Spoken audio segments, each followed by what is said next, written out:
that a Coca-Cola can? Yeah, it kind of looks like it, doesn't it? Paulie, you got that off. Awesome. I did. It was a struggle, but No mess. look at that. Ooh, boys.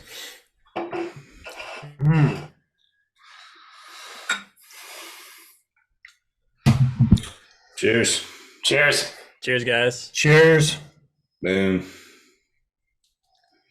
Not the best pour I've ever done, but Wow, that's different. ooh. That is different. So what are you drinking that over there, is Tiger different. King? So, courtesy of Jimmy, Reciprocal from Bissell Brothers.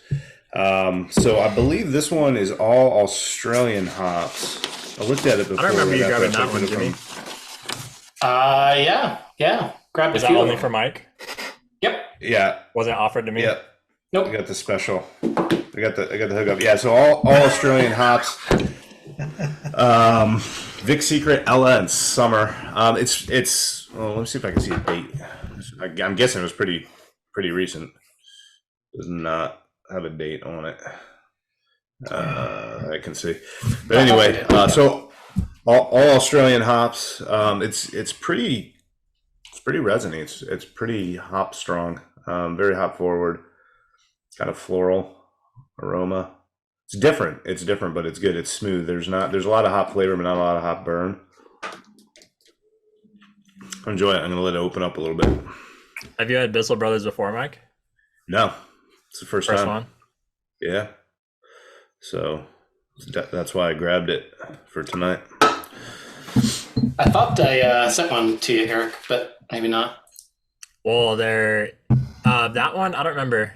There was like Helico and Nothing Gold, and then maybe Reciprocal was the third one. There were three. Yeah. I'll see when they get here. I was looking at those tonight too. I almost grabbed one for my second. What do you decide on, Paul? What are you drinking? Well, I went a little different tonight, you guys. I went with Anchorage Brewing Company. This little guy here. Nice. Yep. This one here is it's called a mixed culture ale. Dude, Mike, shut up. Did you spill or something? I did a little bit. Amateur. It's called Bind. Just wipe it up with your stupid shirt, Mike. Come on, I mean, this is Get that high tiger fashion out here, first. dude. Show it off for a second. Show it off. Come on. Yeah. Let's see that thing. Does it Well, have if I a stand zipper? up, you're not going to Is see that it. a This is zipper? all I can do. Yeah, buddy. All for It's you. like a jumpsuit. Yeah. That's Go a little further for the fans. You want to go a little further for the fans? Oh, my eyes. we may have to blur that out. Don't stand up, Jimmy. I think we saw a nipple there, so we're gonna have to Just a do little some bit. editing. Yeah. Keep this PG. It's a family show. That's right. That's right. Zip I'm this not showing back to my up. family. So it's called Bind. It's a mixed cultured ale. It's fermented and aged with Missouri oak folders and finished with hand-picked wild Alaska berries and cassatt berries. Comes in at 7%, and Nice. it's great. It's different, and that's kind of what I was looking for, something different, something I hadn't tried, and this one's hitting that mark for me. So it's really tasty. Yeah, it was interesting like when that. you sent those photos the other day. The only time I'd had Anchorage before was when I was living in Texas, and it was very run of the mill stuff. They just had like a pale ale, a lager. They would do a couple seasonal things, but it was very run of the mill stuff. So I'm assuming they must have just kind of expanded their brewing and started doing all these higher end ones. The artwork is phenomenal. Yeah. That's really cool. Yeah, this is the only one that I've had, and this was an imperial stout with coconut, and it was 15%. It was really smooth and good. This one got like a 4.75 when it was released, and I won it in like a raffle. So Which one was that, Eric? It's called Furthermore. Oh yeah, okay. Barrel I aged think I stout saw that one. Yeah. with coconut. Yeah, the artwork's pretty cool. This particular Yeah. one, it looks like they hire different folks to do some of their work. This one's by Wolf Skull Jack, is the artist on this one. And that's just got to be a badass son of a bitch. With that. This one was made by Massive Face. Massive Face? Yeah. Where are they finding these guys? Hey, that's Anchorage shit, you guys. That's how we do it up in Alaska. Different up there, yeah. I guess so. Oh, what they're brewing it with, though. So tonight Yeah, I'm it's great. drinking Countach. Nice. Dennis from Always Sunny in Philadelphia would be crazy about this one. You guys don't watch that show? I've seen it. I've watched some of it. Okay. Let's see that can again. Let's see that. Oh, Lambo. yeah. That's sick. And this is from Alvarado Street. They're in Salinas, California, or like Monterey area. And shout out Nice. to Alberto Rodriguez because he flew out here to go backpacking with me and he keistered this one. What a savage. Charge it to the game. Yeah, he knows better than to arrive empty-handed. So I made him pack a couple into the mountains for me. He had a meal in there. Nice. Really? Nah, Oh, I'm not that mean. Was that the other week or just last week? Yeah, we just got back Nice. over the weekend, so not too long Nice. ago. Cool. And this one has it's a double IPA with Nelson, Citra Cryo, Galaxy hops, and HBC 586, so some experimental hop. 8.1%. I remember the first time I had this one several years ago. It was so good that I remember exactly where it was. I was with Jimmy Gekas, another photographer, buddy of mine, big beer fan, in Encinitas, California, and they had it on draft at a bottle shop that we went to, and it was really good. nice. Blew me away. Cool. You guys So remember Nelson Juice, right? The triple IPA that they do? We got a couple Yes. times. That stuff was so good. That's coming up, right? Probably. I don't know if I follow them anymore because I stopped getting their stuff. But yeah, once or twice a year. So We should get that back in the game. That stuff was pretty tasty. yeah, it was solid. Sounds Jimmy- good. Yeah, what do so I feel like this one is a little bit more different than what I'm used to. So this is a beer I picked up from Hudson Valley Brewery, and they're out of Beacon, New York. Got a cool spot right up on the Hudson, and they do a variety of kind of like interesting experimental stuff, some traditional stuff. But this is a one called Mirror Shield. It's a sour IPA with lychee, chamomile, and lavender. So it's kind of floral. But I guess it's good. So what do we got? It was 7%. It was brewed last month, so looks like mid-July. And what they're saying this thing has in it here was raw wheat, malted oat, milk, sugar, chamomile, lavender, lychee. But you can kind of Jimmy's pick on out. Beer 7. Yeah. Yeah, right. He's been at Fidens for 4 hours and came home. How'd you Hey, get you're home lucky from I there? found home. What's that? How'd you get home from there? It was You just difficult. blacked out and It woke was up in your difficult. bed with That's a long Pants down Uber around your ride. ankles. I may have thrown an Uber driver $500. So so I was good. I was good. Just had one. But yeah, so it was it was a successful venture. But this one is kind of interesting. So I'm glad I picked What's it that? up. I Let's only see that picked up can one. again. I was wondering if Interesting. Mirror Shield was a Zelda reference. Hmm. You know the Mirror Shield? You guys ever play that game? Yeah. Long time ago. Nope. Yeah, Jimmy's dating himself right now. I grew up on Pong, and yeah. You don't even know what Pong is. All right, I'll just shut I know what Pong is. Oh, okay. All right, good. Well, fall's just around the corner. Do you guys have any plans or tentative ideas?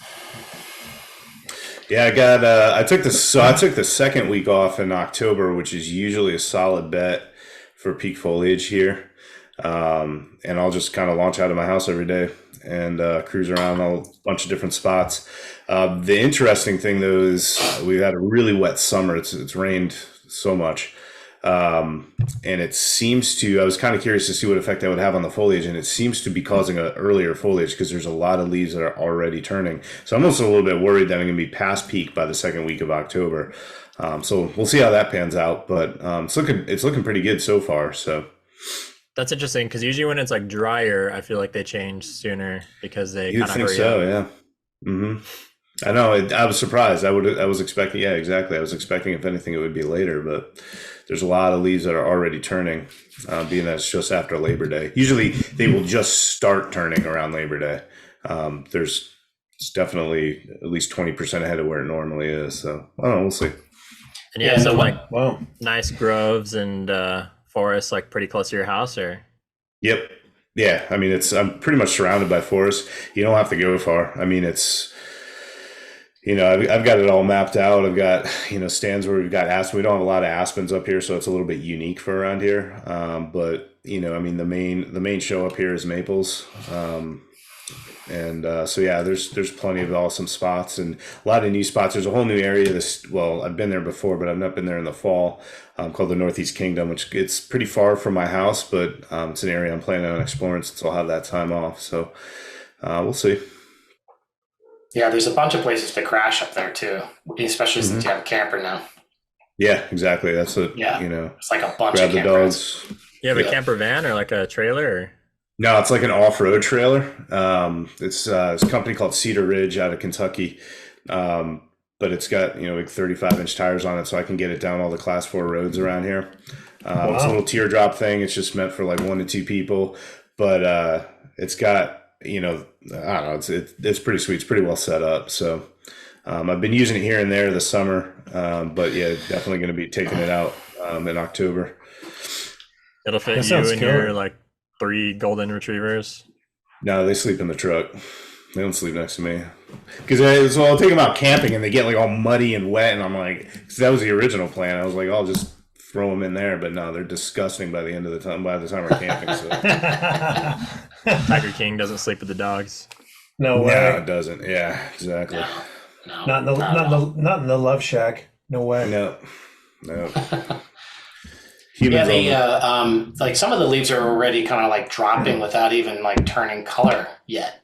So Yep. it's like, I don't know if it's just like there's like fungal stuff going on some of those leaves or what. I mean, it's just they just have not dried out at all. We've lost a ton of birch trees to some fungal thing.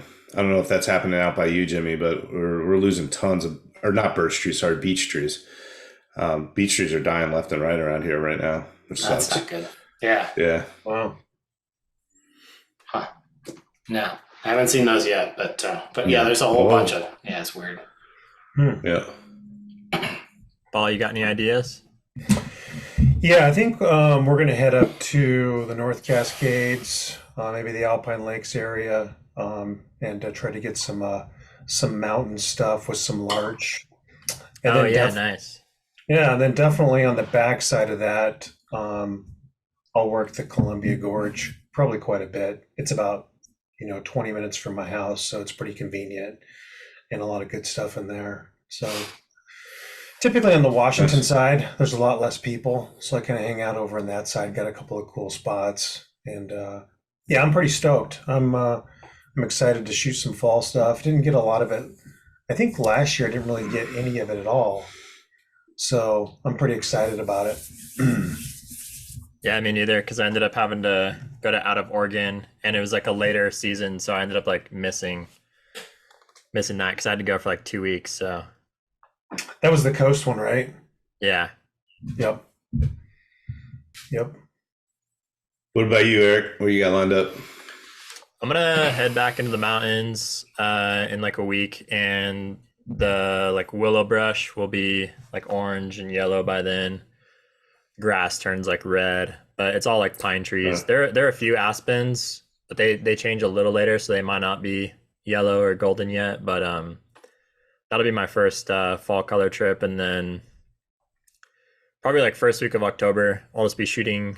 I'll start shooting around my house. Lots of canyons with aspens and maples and oaks right near me, and Nice. it's just so easy to get to, and I can like go out in the morning, shoot for a few hours, come home, and like still see my family and hang out with them most of the day. So that's usually what I end up doing.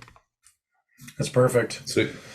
How about you, Jimmy? What do you got going on? Oh, nothing too big brewing. But usually what I'll do is Nice like pun, the dude. yeah.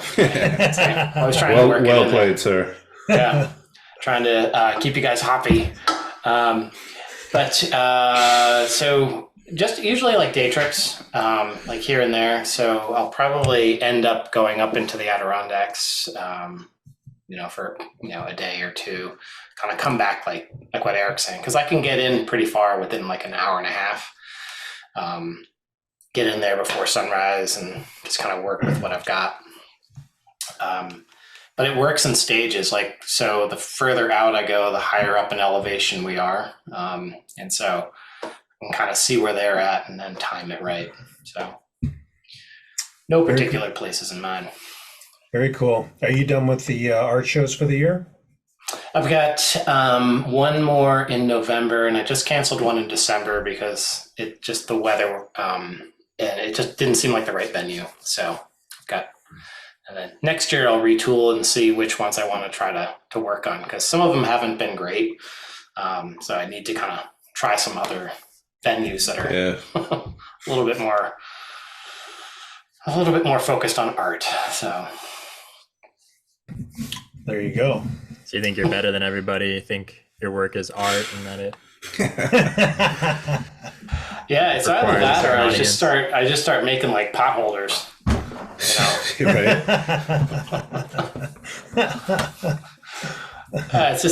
It's brutal when you're just somebody selling stuffed animals next to you, and it's like And they're cranking them out. Oh right. I crush it. Absolutely. The claw. You said that one guy that was killing it was like carving mushrooms out of wood or something, or? Yeah. So if you take a log and you chop it like maybe 14 inches long, and then with a chainsaw make it look like a mushroom and throw some white paint on it and red polka dots. Make a lot of money. You're Guy has killing a new boat right now. Telling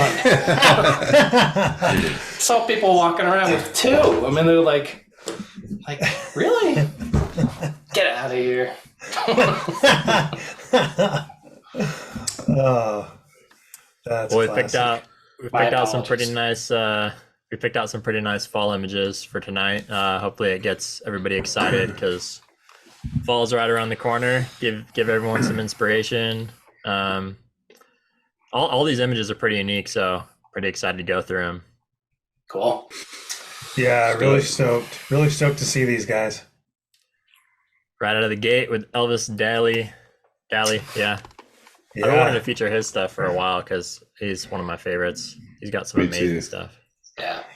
Yeah, he's great. Had a hard time going through his feed and going onto his website and trying to pick out which image I wanted to feature tonight. Yeah, too many good ones. Yeah, man, he's loaded.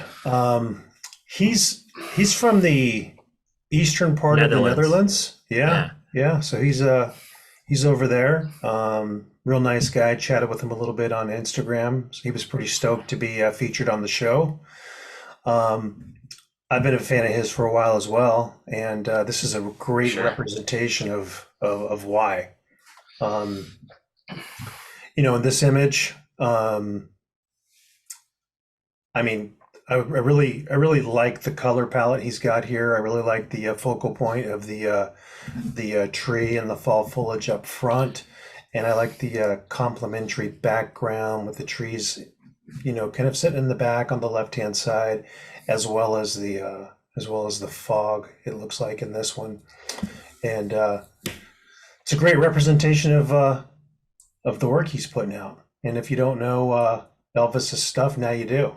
Yeah, this one is super nice. I love the veil of texture, which it's coming from like the leaves, and there's like wiry branches too, and then can't tell like what else is making that, but I love that effect and how the trees are just like kind of obscured, and then those two like ghost trees in the background are super cool to add some balance but not draw too much attention. That's just like a really cool aspect of this one.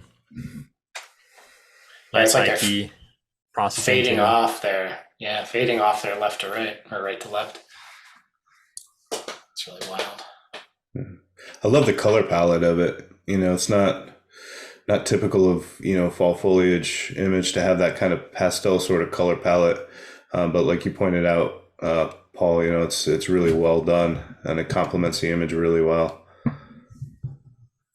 Yeah, I probably wouldn't have myself saturated that green so much. I just wouldn't have thought of doing that because that's like not my style, but I think it looks really nice here. It's interesting how that works so well, because you wouldn't I don't know, I would be hesitant to throw in a color like that strongly, but it works really well. Yeah, it's like little splashes of red in there too, over on this corner. It's awesome. Yep. Yeah, it has like a really nice like pointillist look, like very painterly. Hey, Elvis seems, and I could be wrong, but I feel like he often kind of goes into some really interesting environmental conditions. Like he'll get into the rain, get into the fog, and really try to make something with it. Yeah, his work is extremely unique. It's always like, it's like nobody else's, and every single image he does is even different from his last. Like he continually does new incredible stuff. Right.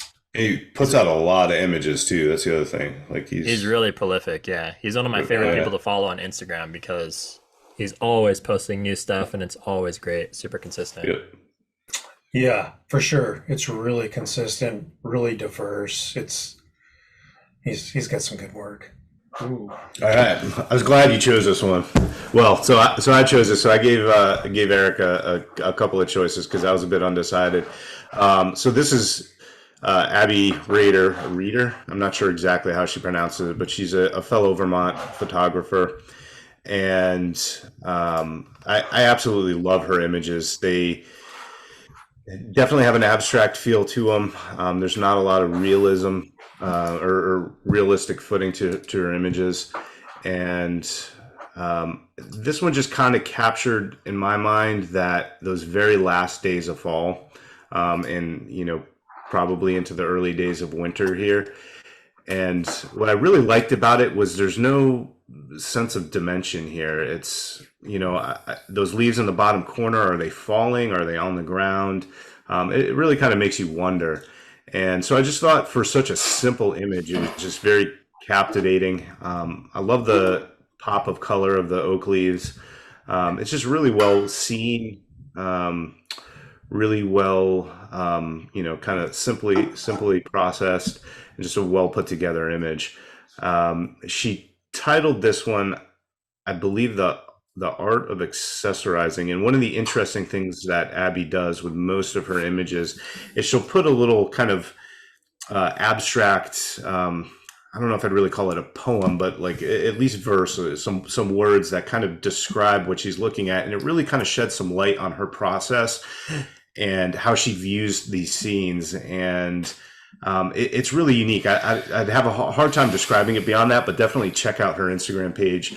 Read what she writes about the photos, and it's very insightful. And so again, this is one of my favorite images of hers. I've admired it for a long time. Yeah, I really love the simplicity in this one, but there's like enough interest to keep me captivated. That's always like the difficult thing with making really simple minimalist images. But here, like the negative space is super powerful and engaging instead of feeling like empty or bland. I would think it's like a branch hanging over snow, or maybe even laying on the snow. Just because of those three leaves in the bottom, I think they are resting on snow. But I love that she like blew out the snow entirely. So like you said, there is no like dimension to it. like there's no like depth or anything.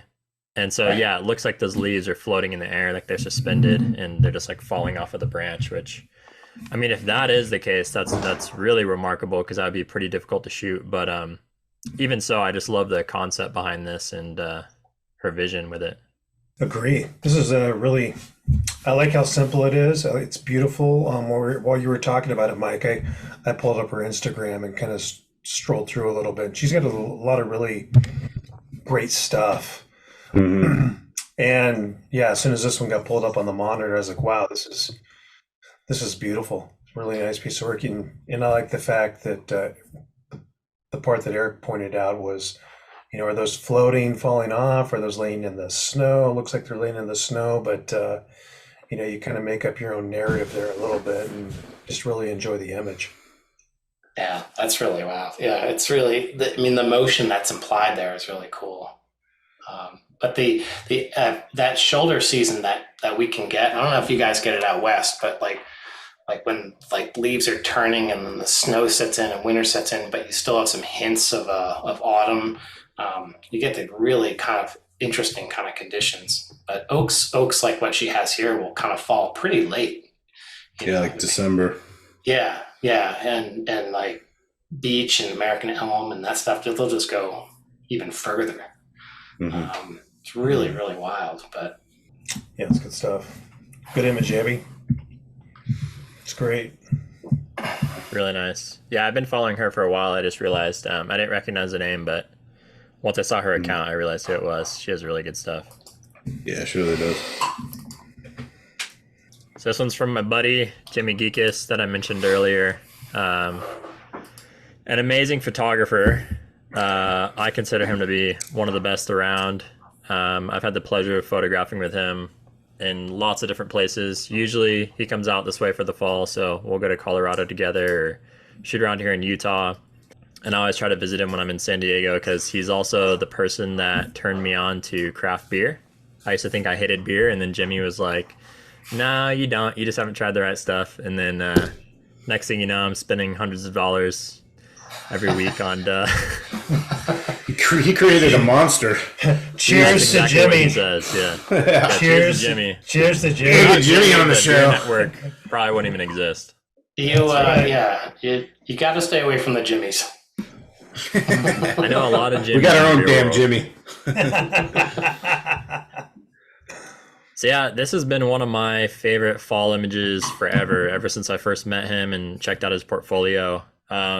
It's just super unique compared to most of the aspen scenes that we see. What I love first and foremost is the depth here. So we have these 5 aspen trunks that are up close, and then the ones in the middle ground, and then the ones in the background, and then the mist like perfectly separates it all. Fantastic processing, and I love like the softer color palette here, the soft contrast. I just think it's like the epitome of great fall photography. It's always stuck in my mind, and yeah, I've been wanting to share his work for a while, but I wanted to wait until this episode because he has an amazing gallery of fall images. He goes to Colorado every fall. He's been doing it for like the last 12 years and just comes back with super unique, incredible stuff every time. A lot of times when I'm shooting with him, I'll see his images afterwards and he just finds stuff that I didn't even see or think about or notice at all. Like he's always just like in his own world and seeing things in a super different way from everybody else. So that just makes me admire his work even more. Yeah, it's really nice. Here's a question just kind of off topic before I talk about the photo. Would you guys focus stack an image like this, or would you just shoot it F16 focus on those front trunks? Just out of curiosity.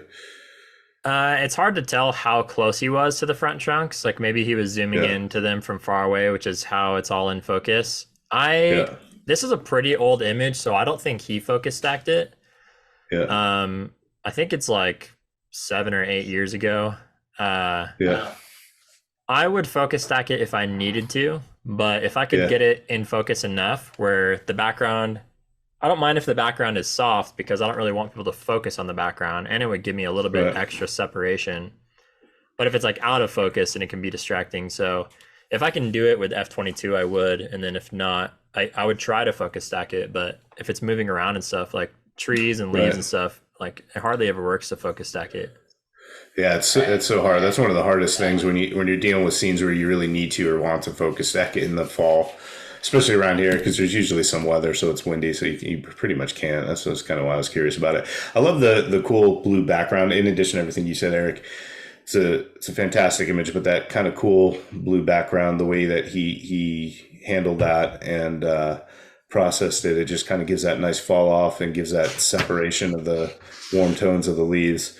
Just kind of adds to that element to the photograph. Just makes it that much more dynamic. Really well done. That's really wild. I mean, the composition is really pretty amazing in here. It just around here, the birch that are similar to looking like that, they're seemingly almost always snapped, and so you've got these weird lines moving through. You don't get them moving up and down straight for long stretches. But do they out west? Do they normally kind of like orange and kind of orange like that? We just don't see it over in this side of the country. Yeah, they're almost exclusively yellow. Like I've never seen that around here. I don't see that reddish color on birches. Yeah. So what's interesting about aspens is whenever you see a group of aspens, they're essentially all the same tree because they're all clones of the same exact one. And so they all turn the same color and at the same time. And so sometimes you'll find patches where they're like red. Sometimes you'll find patches where they're like yellow. They typically go from like green to gold to brown. But depending on like if there's drought, like how much water they have, they'll turn more red. Whereas if they're like more hydrated and stuff, I think they stay more yellow from what I understand.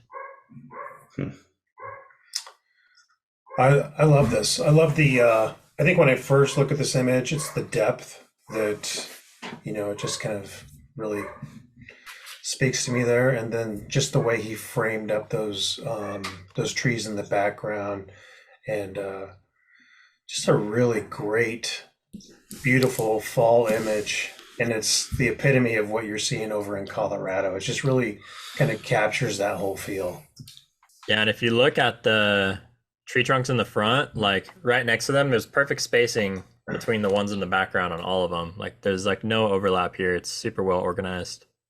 Mm-hmm. Really good separation. Very well seen. That's really, to your point earlier, Eric, it's like, yeah, you're going to put in some work trying to find this thing, and he definitely captured a good one. Yeah, I've never seen anybody else make an aspen image quite like this. I haven't either. Never. Yeah, it's great. That's very cool. Yeah, so we like around here, like the forest is so like chaotic. Like to get a view like that is pretty rare. It's just like trees everywhere. Yeah. Have you guys ever been out to like the Colorado area or Southwest desert area for the fall season? I've not. No. I'd love to though. It's so hard to leave.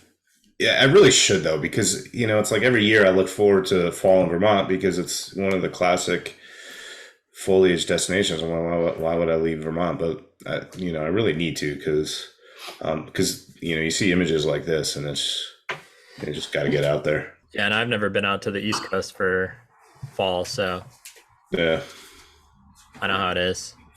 Yeah, it's kind of easy to get into your groove and just look forward to the same thing each year. It's always different. Exactly. It is different, but at the same time too, it becomes a challenge to not make something that's derivative every year. Right. And to kind of keep pushing yourself to expand creatively because it's so easy to shoot the obvious scene. But yeah, I don't know. I think one of these years I'm going to give up on the Northeast for fall foliage and head out to Colorado or Utah or something like that just for change of scenery. All that. Oh yeah.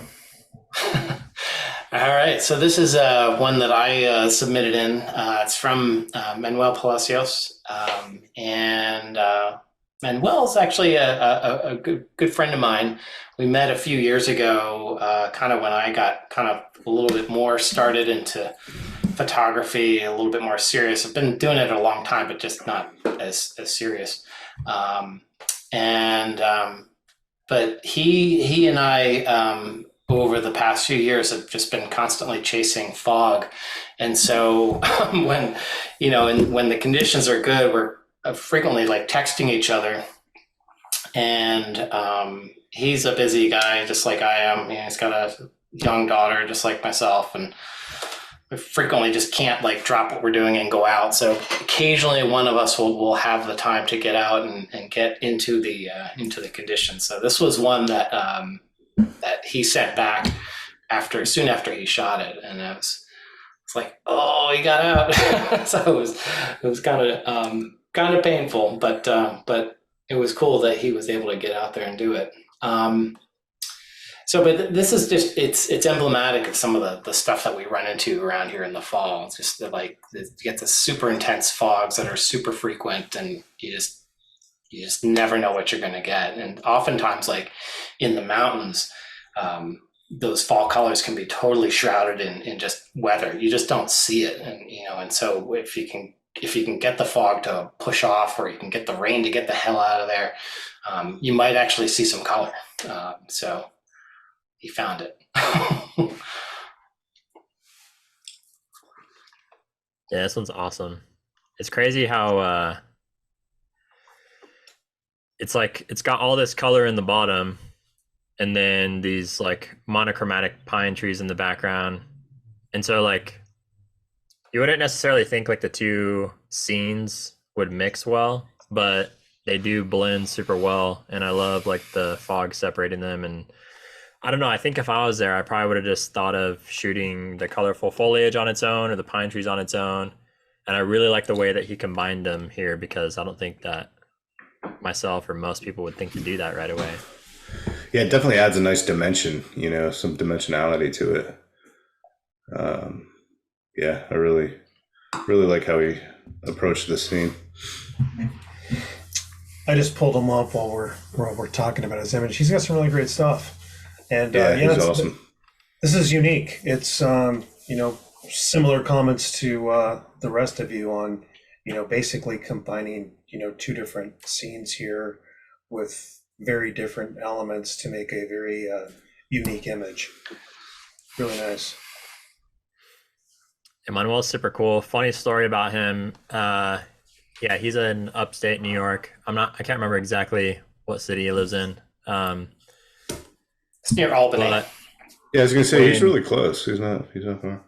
Okay, because when Fidens first started canning beer, like he and I had talked a little bit, and he had expressed that he liked beer, and I was like, dude, there's this new place. They're just starting to do cans.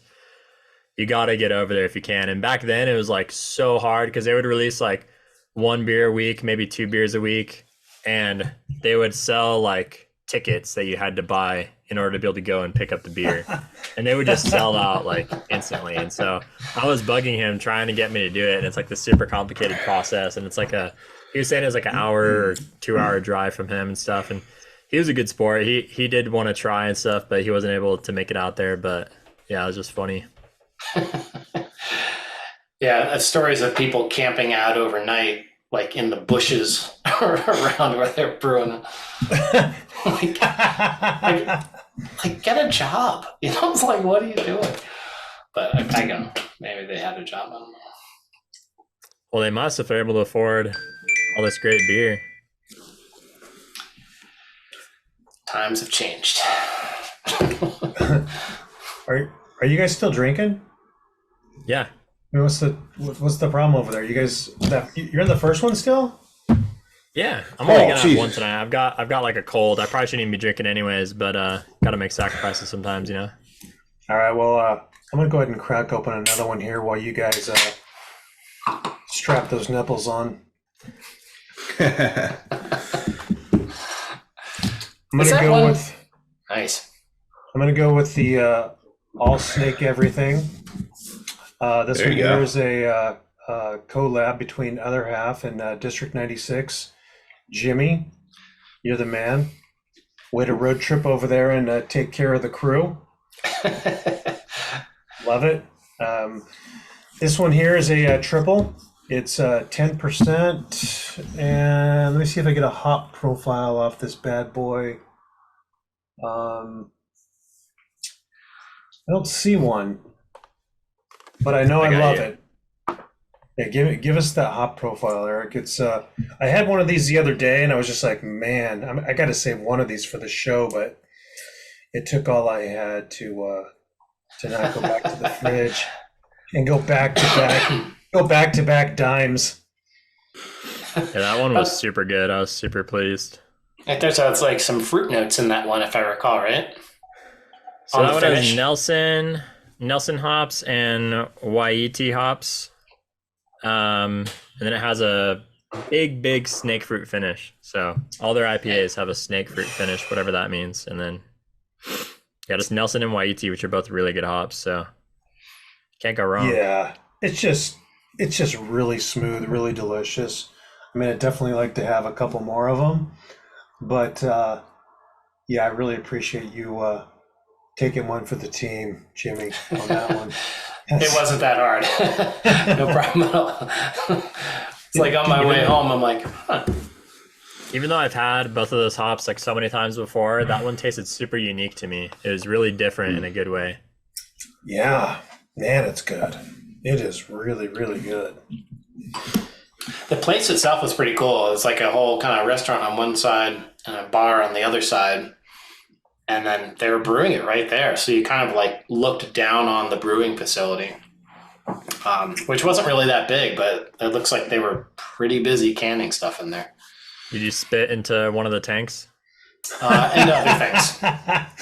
Mostly spit. And other things. Love it. Do they serve food there as well, or is it just beer? Yeah. It's like a full, I think there was like a burger joint on the left side, and they kind of like fused the two of them. I could be off on that, but that's kind of the way it looked. And, but yeah, the food was great. Yeah, I thought I remember you having lunch there while you were slinging them, but I couldn't recall. It's all for you guys. And those guys are in like White Plains or like northern Manhattan or something? It was the town itself was something called New City, so it's off north of New York City. Yeah, New City. That's it. There you go. Nice. Yeah, if anyone's around there, hit them up. Mm-hmm. Super easy to get to.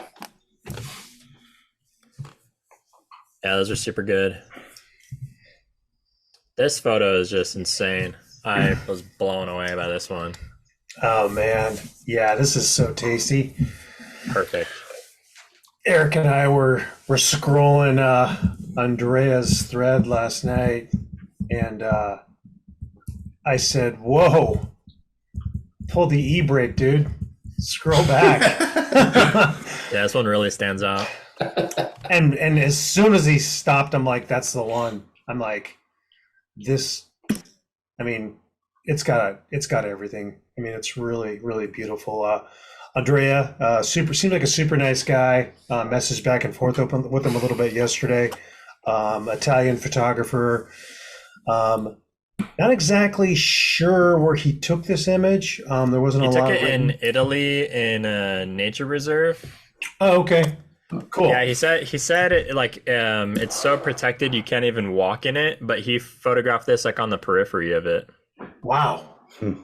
Wow. I mean, it's just so unique. I mean, I love everything about it. The perspective is, I've never seen anything really like this. The color, the way the other trees in the background are framing up that main subject there in the middle. Just a killer image, Andrea. Really love this one, and stoked we could feature you today on the show. Yeah, it said it's a national park called Foreste Casentinesi. My Italian's not great, but that's pretty good, dude. North of Tuscany. I'm sure Mike DiMiola could say it better. If I saw it written, I might take a whack at it, but I'm not going to try to reiterate it off what you said. It was like Italian with a Spanish accent. Yeah, exactly. That's how I got to read it. Yeah. Spentaliano. Yeah, I love the processing here. I feel like it's just perfect. I love how like bright and airy it is, and how white the sky is, and how it just like fades into nothing. I feel like it'd be a challenging one because, you know, this is the kind of scene that you could get like really bad banding if you're putting in too much contrast, or like if it gets too blown out, it'll look weird. But I love how it just has like the perfect white point in the center, and the composition's super nice. And you have these like really colorful leaves that just really pop, and there is nice contrast to it without it being like too heavy in the shadows or anything. It's got a really cool look to it. It's just perfect. Yeah, really cool conditions. Mike, it kind of gets back to like what you were saying is like, you know, when you're going out into the fall, it's like, all right, well, how am I going to make it different this year? And how can I take a spin on it? And how can I make it my own? And this is an angle I just never, you know, I think maybe I've shot up like that, but at some point. But yeah, it's a nice take on a fall scene, a really nice take on a fall scene that, just like, it's just really cool that we can kind of keep pushing it and looking at it in different ways. I'm sure Mike is plenty familiar with the upskirt angle. One thing on this one, let's address the elephant in the room, or the tiger. Yeah. Let's address the tiger in the room. It's just a tiger in there. This would look fucking great on Mike's wall. And with that tiger Paul, shirt on. Paul, you want to pet the tiger, buddy? You want to pet the tiger? With that tiger lurking in the background? Are you kidding me right now? Yeah. No, that would look dope on my wall. Yeah. I do actually. What's that? If you have any space for it, you better not take that one of mine. Well, I got to get yours first. So Mike, when you move, is that tiger winking at us? I can't. I don't know, Jimmy. Is it? You tell me. Maybe. It might be. Jimmy, you want to pet it too, buddy? No. As far as this image is concerned, everything you guys said was spot on. The one thing I will say is I feel like I do see a lot of especially in the fall foliage images, that kind of wide angle aimed up, and they're very repetitive. They're not, it's kind of an easy shot, and I love how he has a totally different spin on it, and it's really unique. Kind of like what you were saying, Jimmy. It's like a new spin on kind of a fairly similar shot or similar image that we've seen before. And I just love how he did it. It's a little bit chaotic, but still organized. It's got great flow to it. Just a fantastic image. And I think this is a beech tree, right? Jimmy, you probably know better than I would, right? It looks like one, but it's obviously different from what we've got here. Right, and just, kind of capitalizing on how that, is retaining its leaves, and those leaves are even retaining the color for the contrast in the image, when all the other trees around it, for the most part, have lost their leaves. It's just really well seen. It's a very enjoyable image. Yeah, and Andrea has a lot of really great woodland photography like this, so definitely recommend checking it out if you like this one. Man, his site is absolutely loaded. He's got some real heaters on there. He does indeed. All right. So, So my good friend TJ Thorne, who's TJ's probably done more for me in my kind of creative journey through photography than anybody else. He's a great guy, fantastic teacher, and very inspirational. What I love most about his work is how he embraces, abstract scenes, and how he's just so good at conveying feeling through his images by putting out these abstract images. And especially when it comes to foliage photography, I think I've said this in past episodes. It's so easy to just focus on the obvious thing, the colorful trees and the colorful leaves, and make an image of that. And they're certainly great images, but when you see that and you still want to take it one step further and add your own creative kind of flair to it, as he's done here. I'm not sure how he made this image, but it's just mesmerizing to look at.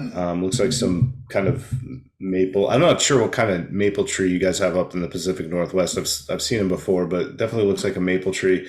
A perfectly distributed color palette. It's just mesmerizing to look at, and yeah, really, really happy to put this out there and share it with you guys.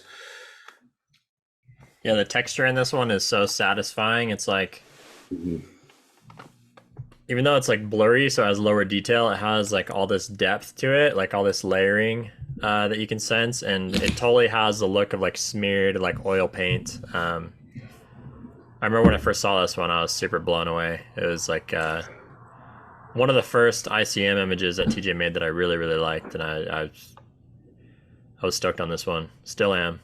It's nice to see it again. I've never seen this one from him, and I'm really familiar with his work. And TJ's out here in the Northwest, and I know him. And this is great. Just looks like a fantastic painting, and what everybody else has said is the textures and the colors, and pretty mind blowing. Really enjoying this one. Nice feature, Mike. Thanks.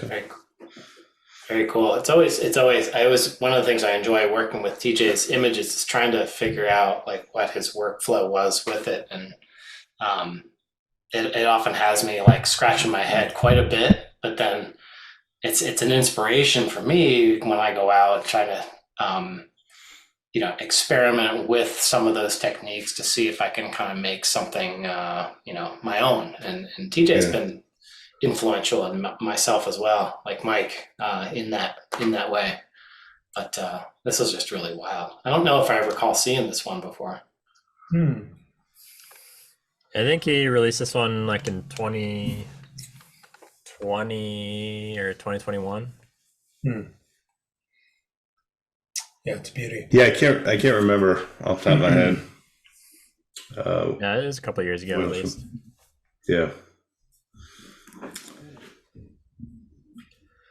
TJ and I have led a couple of workshops together and gone on several photography trips, and he's super cool.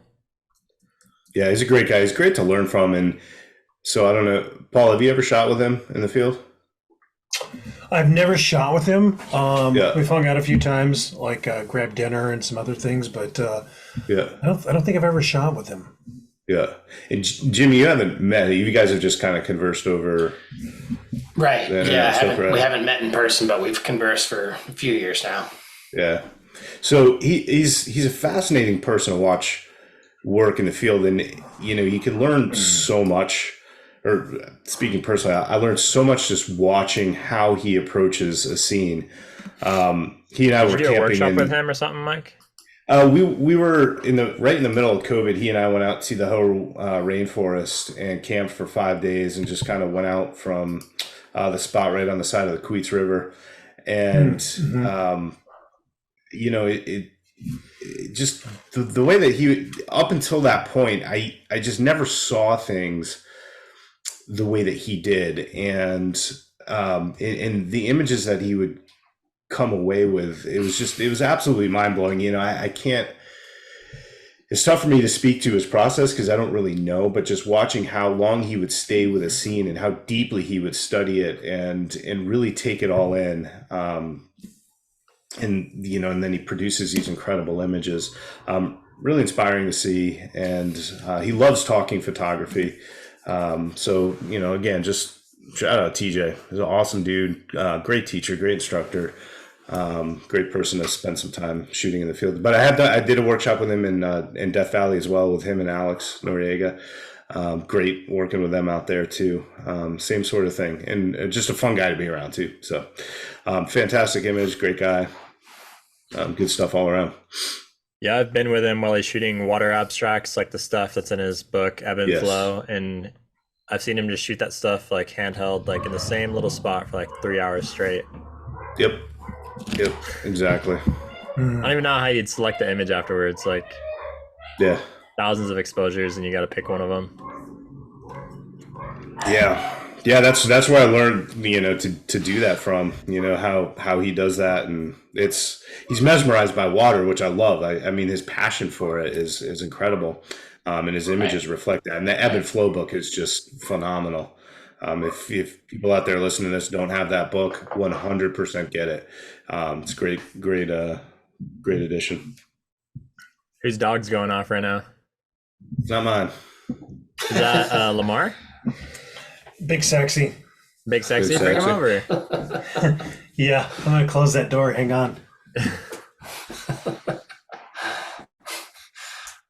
So I randomly came upon this one because I got a message from a photographer saying how much they liked the show. And I went and looked at their profile, and I saw some amazing images, and I found Kristin Weinhold's photography. Wow. I was really pleased, and I figured this one would be pretty different from the ones that you guys shared because it's like mostly a water scene, but the subject is a fall colored leaf. And this one just blew me away because first off, like, how is that leaf even there? And like, how hasn't it been washed away by the water? And then like the color contrast, and it's just a super unique composition, everything, and a super unique scene that I feel like I wouldn't have been able to notice in the field. And so, yeah, I was really happy that I came across this and the rest of her work because she's got a really nice body of work. Yeah, I'm just checking her stuff out right now. Excellent find. She's got some great work. And this image itself, the motion she's got there and that leaf just kind of hanging in and stuck there. I love this. Beautiful, beautiful work, Kristin. Yeah, I've been following her stuff for a while. Like, she's another one, kind of like Elvis, just consistently putting out really, really high quality images. I can't remember seeing this one, but just looking at it, what I love, it's got this kind of hourglass sort of flow to it. It's the water coming down on top. Obviously, you've got the focal point of the leaf in the center and in the brighter water, and then it kind of fans out at the bottom. It's got a really nice kind of shape to the image. In addition to all the things you said too, Eric, about, how is that leaf there? It's just got a little bit of mystery to it. It's very engaging because of that.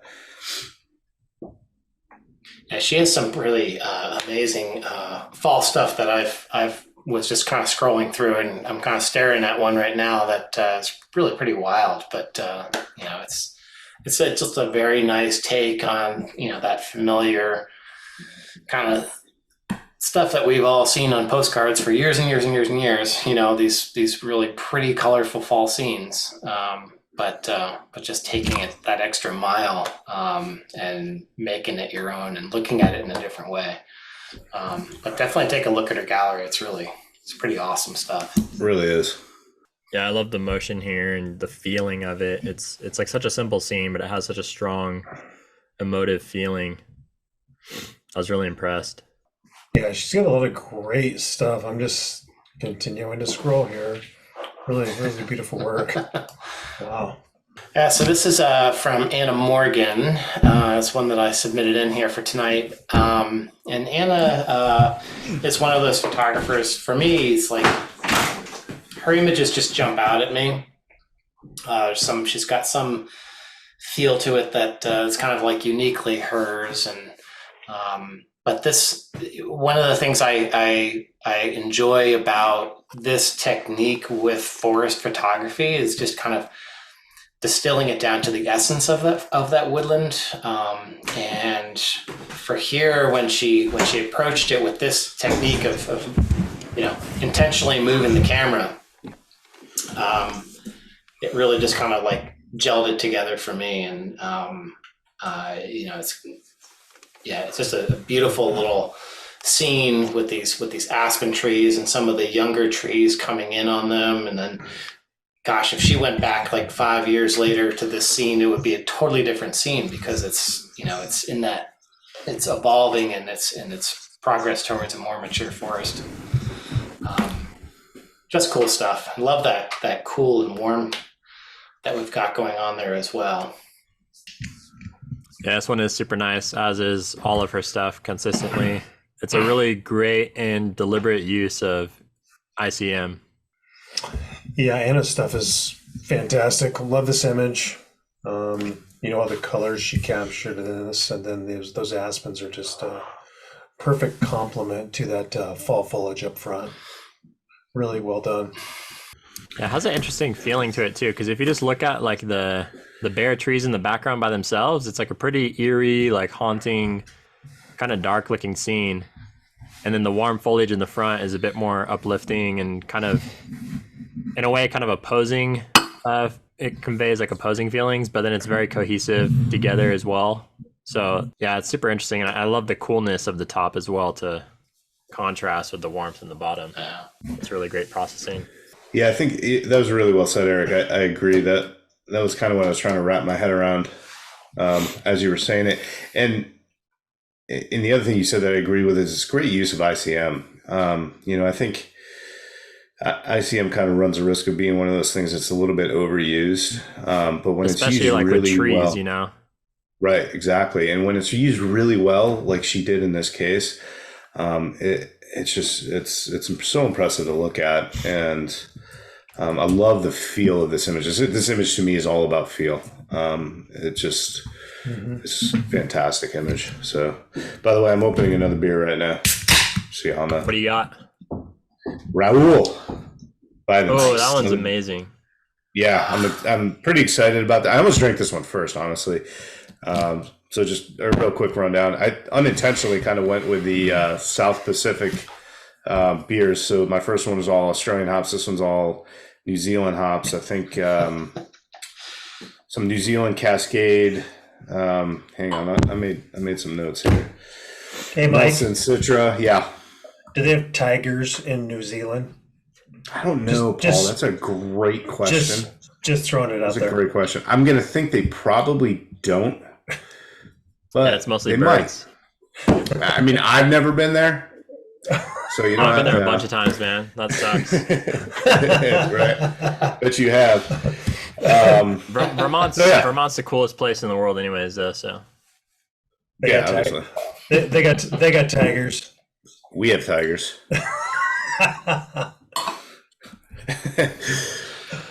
Pulling up in your Subaru with that thing, I'm telling you. Yeah, exactly. Like, get out of the way, dude. Prowling. So we'll see. They had that one on. They had that one on tap when I went by this afternoon. Oh my god! Did you try it, Jimmy? It was a tough call. God, that's good. They had that new that fresh hop strata that I went for. How great was that? Would you say Fiden's on tap tastes better than in cans, the same, or what have you noticed? Are we going to bleep this out? I'm actually enjoying the cans more because you're kind of like specifically aging them yourself. But I think they've dialed in on the tap thing pretty well over the past month. So there was a time where it didn't remind me of what I had known from the can, when it was properly like aged in the fridge.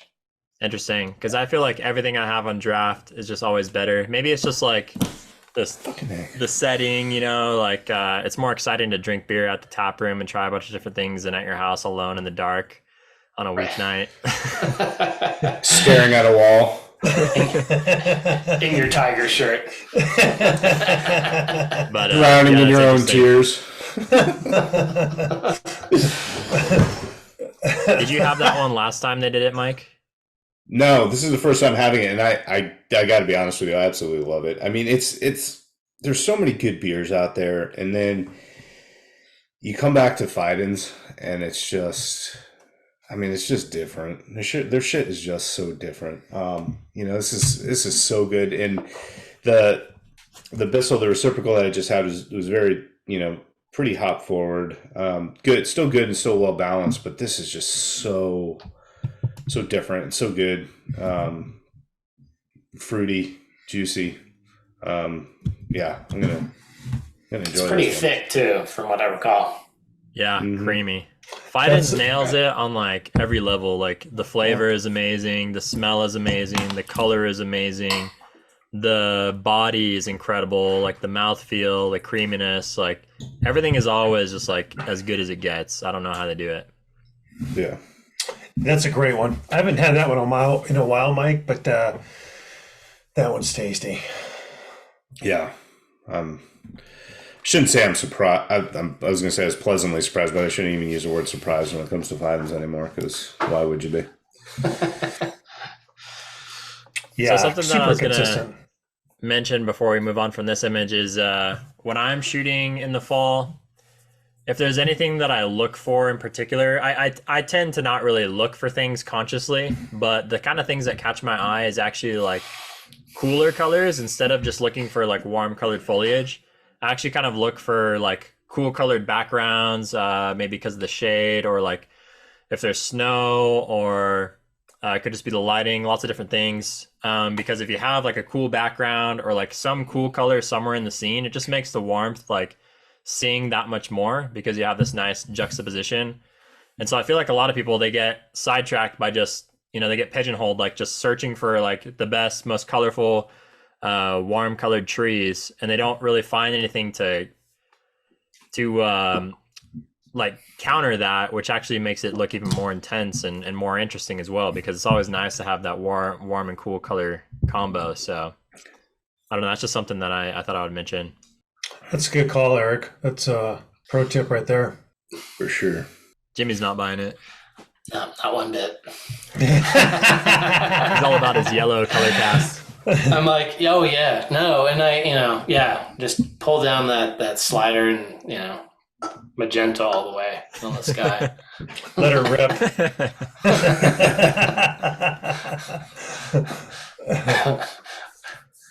Wow. All right, I decided to throw in one more. This one's from my buddy Kane, Engelbert. People have probably heard about him before, or many times if they listen to Matt Payne's podcast, F-Stop, collaborate and listen. He's always mentioning my buddy Kane. But yeah, Kane's my buddy too, and this one blew me away ever since I first saw it. And none of you guys really shared like a grand landscape mountain type fall scene, so I thought I'd throw this one in here for some variety. But it's just like a dream. It's just incredible. The processing, the color, and it's also like midday lighting. It's not like a crazy sunrise or sunset, but it works really well here, having that nice blue sky and the blue shadows and the white snow, without having the light being too warm, because you get the warmth from the warm colored aspen trees that are in the mountain valley. So yeah, this is just a fantastic one. Wow. Man, this is a beauty.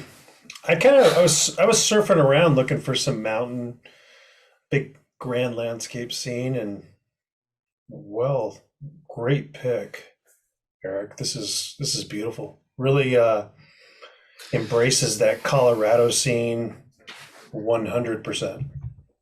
That's crazy. Yeah. And it's well timed. I mean, how often do you?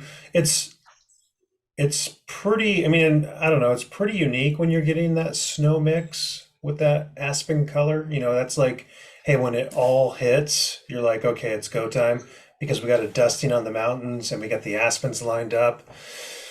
That's absolutely perfect. I'm feeling kind of angry about the last glacial period at this point, because all our freaking mountains are all rounded over here. Just like pulverized by glaciers. Like I was like, oh my god, how steep and how. All right, time to move. Yeah. Totally different landscape. It's not often that I'm impressed by grand landscapes, because there's just so many of them out there. But this is just such an absolutely engaging image. What I really love is like the kind of segments of color. In contrast, you did a great job processing it, but you've got that kind of higher contrast orange in the front, and then speckled orange going into the evergreens in the midground, and then the cooler lower contrast background. It just creates a nice flow through the image, and it's beautiful. Absolutely beautiful. This was Colorado, though, I'm assuming.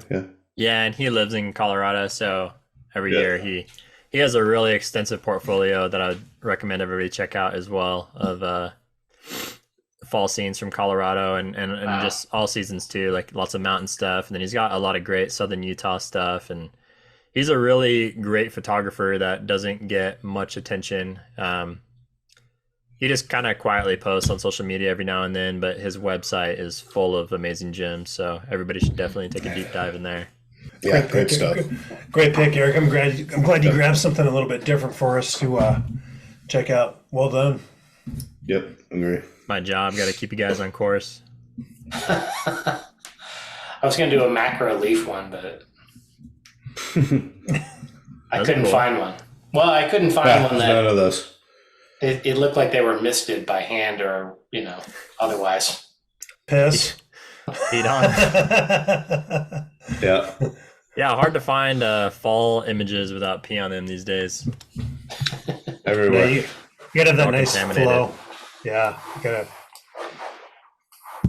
Good show, boys. That was really great images and some nice beer selections as well. Definitely. Yeah, I mean, I think, pretty unique fall images. So I liked about every single one of them. Nothing cookie cutter there. Kind of each image brought a lot to the table and a lot to discuss. So really well chosen. I would echo those comments, and I would say that shirt brought a lot to the table.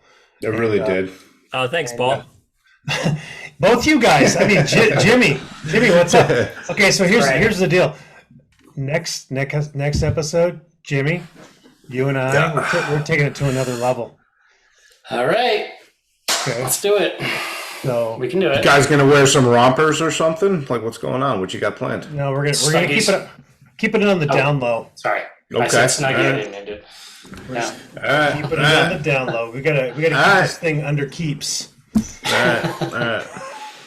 I'm ready for fall now. It seems I'm just like can't wait to see what colors thrown our way. Well, you won't make anything nearly as good as what we just looked at, but No. My latest technique, or at least I'm going to try, is take a tub of Vaseline and just smear it on the front of the lens and Yeah, works see great. what happens. yeah, I've seen that in some reels on IG. Looks pretty cool. Nice. You guys excited for all the pumpkin flavored beers? Nope. Of course. It's pretty much all I drink. No Mike's gonna get way. his pumpkin spice latte. That's right. Pumpkin spice latte. Starbucks. Finish it off with a little, pumpkin ale from Sam Adams. Good to go. Have you guys ever seen that Saturday Night Live skit, the Jacko Pumpkin Ale with what's that guy? He's a comedian. He's a super famous comedian from Boston. I'm blanking on his name right now. You should check it out. Just go. Bill Go Burr? to YouTube and Bill. Yeah. It's Bill Burr. so Bill Burr, like SNL Jacko Pumpkin Ale. It is classic. It's He's awesome. so funny, dude. Oh my god, that guy's hysterical.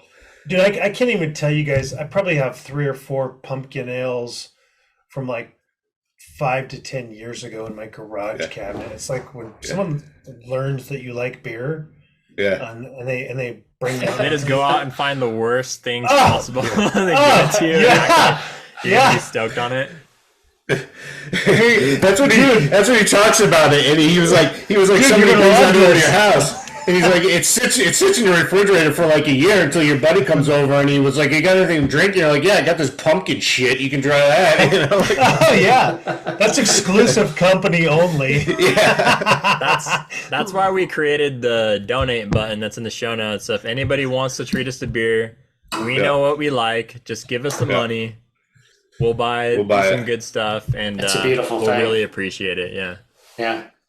Instead of dumping a 36 pack of who knows what on my doorstep. Oh, dude, it's so you random. want some triple Lawsons, dude? I'll send you some more. It's so random. You're gonna love this. And it's like then you the first thing you do when that person hands you the beer, at least me, turn that can over and look at the date. Thing's like 6 months old, kind of warm. Yeah. No, previous Like- year. Or the date is like Oh, smudged God. off. Like it's so old, it's not even there anymore. You're like, I'm good, bro. I thought we were friends. What the? Yeah. They You find know- out you that you know like there's, beer, like- and then like, of course, they always like know of the best brewery ever, and it's some random thing like. It's just horrible. You're way better off like drinking some like just random Some boom Pilsner. sauce. Yeah. Boom sauce. I'm pretty sure like every Costco has a pallet of pumpkin beer behind like the curtain, and they just keep pulling it out every year. You know, a couple cases off the top. Dude, yeah. Put it back. They're giving that shit away at the door. Yeah. Oh, it's so bad. Yeah, I'm Just good the- with like just the season. I'm good with one slice of pumpkin pie a year and maybe like a few slices of pumpkin bread, and that's it. Yeah, I'll hit that pumpkin holds me bread, over. but yeah, I'm with you. Yeah, I'm good. Keep the pumpkin ale to yourselves, boys. Although, Gladly, I'll drink it all. hey, one of you guys, one of you guys got to feature that shit.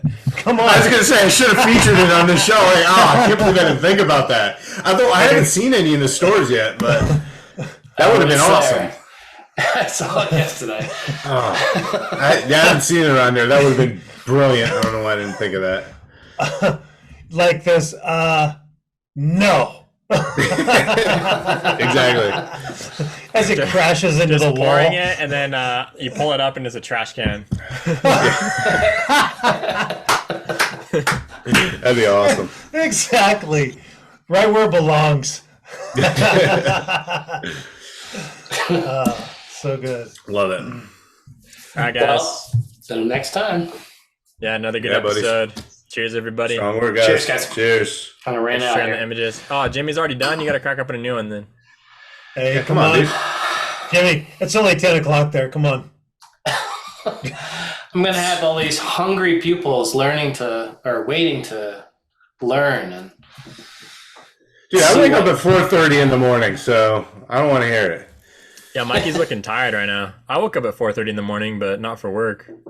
Yeah, I had a brutal weekend. Oh my god, it was the worst weekend ever. It's freaking awful. I'm still recovering from it.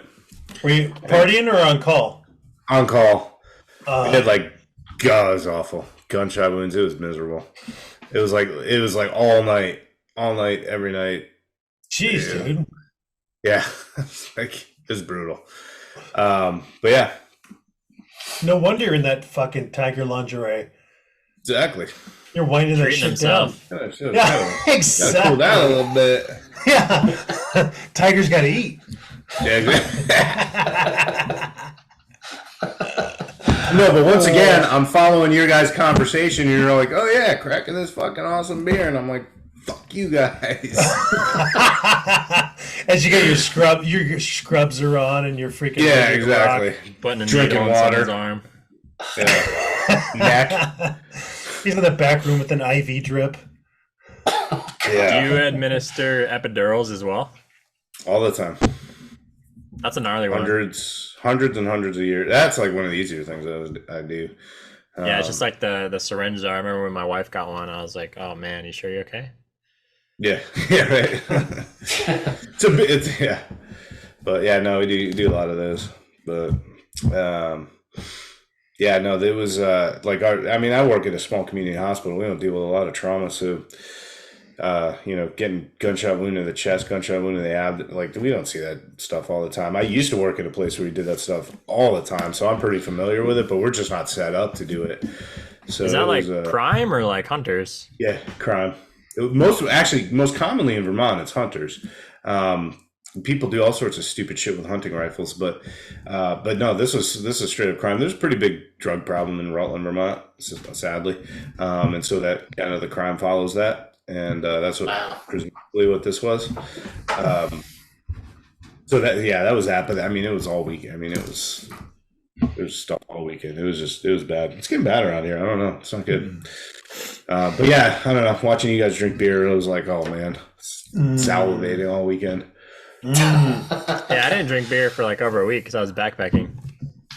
I know you were out Damn. of it, but these two savages were hammering it, making up for you, and me Yeah. for that matter. I was.